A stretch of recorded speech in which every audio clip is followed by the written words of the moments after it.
Let's give him another big round of applause. It's Jack Kendall. Yes, hello. Keep clapping, people. Keep clapping, enthusiasm. Yes, look at you lovely people. Not gonna lie, it's a lot of white people in here. I usually perform for y'all at work, so this is new. Very new. I know we're gonna talk about DC tonight, but is anybody from Denver, Colorado? Denver in the... What? Wow, where are you from in Denver? Okay, never mind. You know, they tricked me. That's okay. We live in Rhino. Say it again? Rhino. Okay, I don't even want to get into it, Coloradian. We'll just talk outside. That's fine. That's fine. As Chris said, my name is Jacques. Unique name to have in Washington, D.C. Difficult name for some. Case in point, I was at the Noma Starbucks earlier, and I like to pre-order my drinks because I don't like to be behind people that are forced back into work. They're very mean, so I like to pre-order my drinks. I go up to the counter, I'm like, hey, I'm here to pick up the pre-order for Jacques. The young lady looks at all the drinks, then looks at me and says, we don't have that drink, and starts walking away. I'm like, hold on, I see it right here, it says Jacques. She holds up my cup and says, oh, you mean Jacques. I'm like, no, ma'am, I do not mean Jacques, not me llamo. Na llamo of me.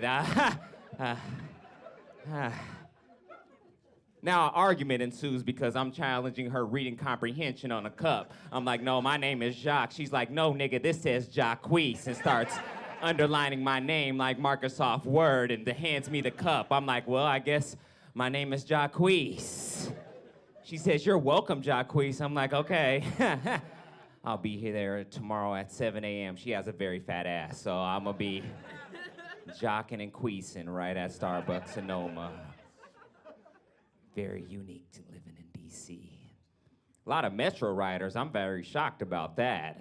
The Metro, clap it up if you ride the Metro. Yeah, okay, it's a lot of y'all. If the Metro was an actual human, I would have whooped its ass by now because the Metro does a lot of bullshit. Like, I took the train up here, and I go up to a machine, and the machine said, no debit card, no credit card, no cash. What am I supposed to pay with, ambition, sir? And then the Metro loves to expose your brokenness to people. I try to put my card in, then all of a sudden I hear, transaction, cancel, audio, deactivated. I'm like, who the fuck is audio? And why is he deactivating my shit? No help. You can't get help from the Metro workers. You go up to that punk-ass booth, start pressing that little bitch-ass button like, hey, can you help me with the transaction cancel audio? They act like it's soundproof. I'm like, sir, all you gotta do, just come out that door and we can talk. $2.4 billion, that's how much they make each year. What did they spend it on? Not on the tracks, not on the doors. They spent it on the entry doors. That's what they do. The very violent entry doors. You can't sneak on the Metro no more. The doors are violent. I tried to do that earlier. That motherfucker hit me so hard. I said, you know what? Let me just start paying because this can't happen anymore. I'm over 30. I may have to go to MedStar because of this. I seen a dude try to hop over the new gates, struggle, fell right on the train. Train tracks. I said, nigga, get up, because now I have to practice Kwanzaa because I can't just leave you down there, sir, because it looks bad for black people. So I'm trying to get him off the train tracks because you don't have the agility to get over the fucking new gates. Telling the truth. Funny on the Metro.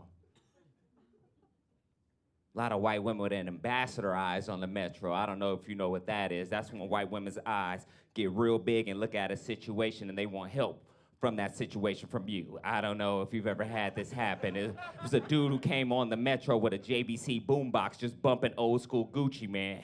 And this white woman hit me with those ambassador eyes and was like, excuse me, do you know this nigga right here? The one with the tattoo on his face. Her mouth never moved, but them eyes was talking.